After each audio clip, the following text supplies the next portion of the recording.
As you are undoubtedly aware, I have been really skeptical about these half-yearly growth focuses lately because I haven't had the opportunity to understand how they can occur. The cars cannot expand by the aforementioned amounts if they are not manufacturing plants, and based on current events, Mexico will not be producing anytime soon. As I stated at the beginning of this year, it doesn't seem like we will see any development in 2023. There were essentially no signs of it up until you mentioned that Tesla made 1.3 million last year and will make about 1.8 million this year. How is that not development? Yes, that is about 40% development, which is, in all fairness, relatively close to half. However, if you compare the run rate at the end of Q4 2022 to what the run rate will resemble toward the end of Q4 2023, there has been almost no expansion underway. How is it that I could have predicted this so early on? Said there was no proof of any creation increments happening great. Truly the main opportunity of creation expanding was truly through the 4680s sloping. And I said we won't see quite a bit of that this year either, and I was correct.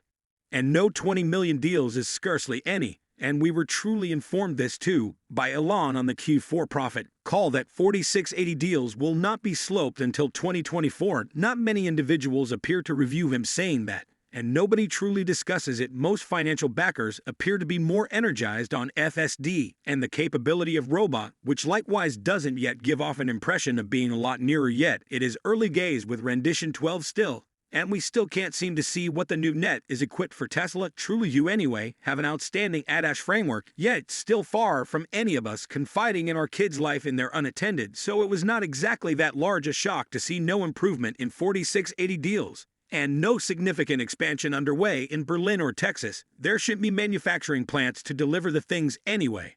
Another significant thing I have been watching out for, which again, I hear barely anybody locally discussing, as they generally appear to be more worried about the reality they had an excursion around their city that expected no mediations, is this enormous cow manufacturing plant nearby to Jiva, Shanghai. We're presently hearing that it has truly begun creation, and is evidently the 80 GW-hour limit. I have been saying it would be up and down. This is no joking matter. This is a greater arrangement than digital TR to some extent. All things considered now, the central issue is how will Tesla manage these deals in reality. This doesn't meet all the requirements to rank among the top 10 queries on say.com for the profit call. Financial supporters don't seem to be thinking about or need to know where and how the next developments will come from.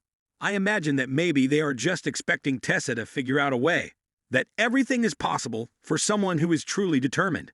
And that might set me apart from other experts. I prefer to see all available options for getting there and assessing the current situation. Even though neither Tesla nor CATL appear to have officially stated that these cells will be for Tesla. The manufacturing facility is practically next to Shanghai, so I will accept that this production line has been specifically designed for Tesla, and these deals will be provided to Tesla. No other automaker could possibly take on this many deals, and no one else could possibly produce an adequate number of electric vehicles for them. This is a tremendous amount of deals, enough to produce about 1.3 million vehicles annually, and no one else could take on 1.3 million vehicles annually, even if Portage loses 32,000 for every beverage they produce. These agreements belong to Tesla, but how will Tesla handle them going forward? Some people speculate that they might be for all or up for the Megapack processing factory. If that's the case, then why build them close to Jiga, Shanghai? I think it makes sense to accept that these deals are exclusive to Jiga, Shanghai, but how will Tesla handle these many more cells? This time, I've hypothesized that they will be used in the Model Y. To start, these are arguably the most advanced LFP cells on the planet. Yes, BYD has their cutting-edge batteries, but they're only a few years old now, so we could trust or expect that maybe the largest battery company in the world might have done some research before building their biggest, the production line, which is actually the largest battery plant on the planet, wouldn't need to produce its best cells there. Instead, it could produce the most energy-dense, robust cells at the lowest possible cost. For those of you who understand that I'm obviously referring to Feline's M33P cells, which are essentially 10% more energy-dense than OP cells at the same cost per kilowatt-hour, and seem to also enjoy similar benefits. How could you waste such great deals for energy capacity that doesn't change? The thickness of the entire investment is meaningless, because so many potential buyers won't accept EVs because the reach isn't long enough. However, if these are to be included in the Model Y, perhaps along with a high-end equivalent facelift, which is also anticipated to occur in the middle of the year and is known as the Juniper update. Then we should see a back-tire drive Model Y with a reach of more than 300 meters, and the cost to construct them might be roughly equal to that. That's a significant jump in detail. So you should ideally expect demand to increase significantly, especially with the new appearance and feel and additional features, like screens in the back of the Lodge. I mean, it's an insane car for the money. Such an unbelievable value that you would basically feel that anyone who buys a Toyota RAV4 or even a BMW X3 is doing so because they are aware of what the Model Y was offering. Of course, that would be assuming the buyer was highly aware of what the Model Y was offering. So perhaps this is just something Tesla is holding on to until they are ready to start making announcements.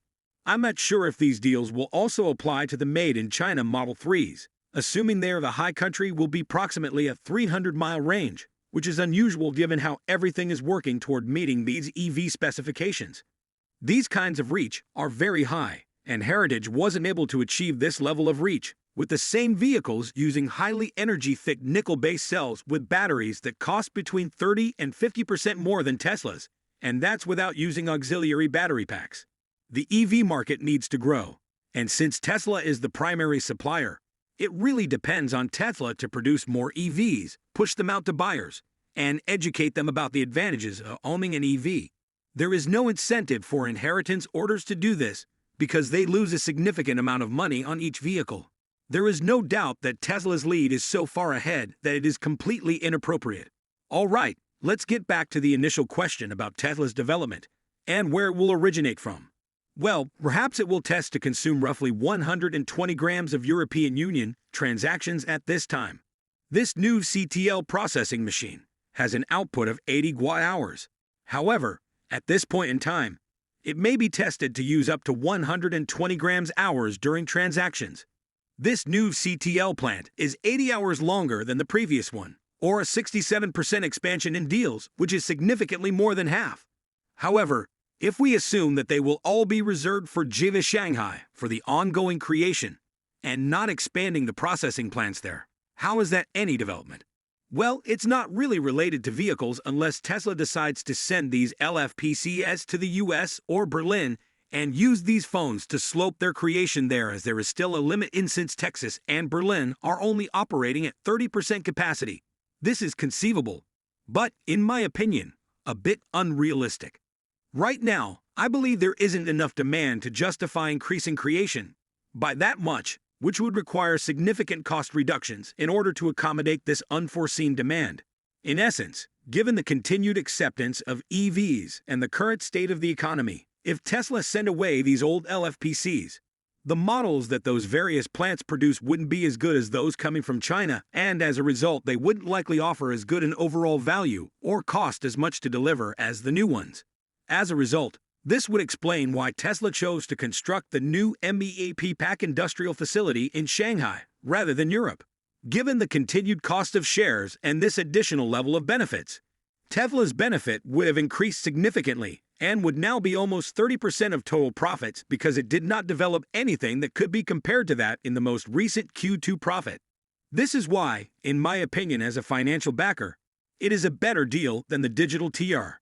Since many fanboy financial backers are obviously more interested in the products and focus more on them and the energy they bring than the necessities, it would also appear that Money Road has completely overlooked this.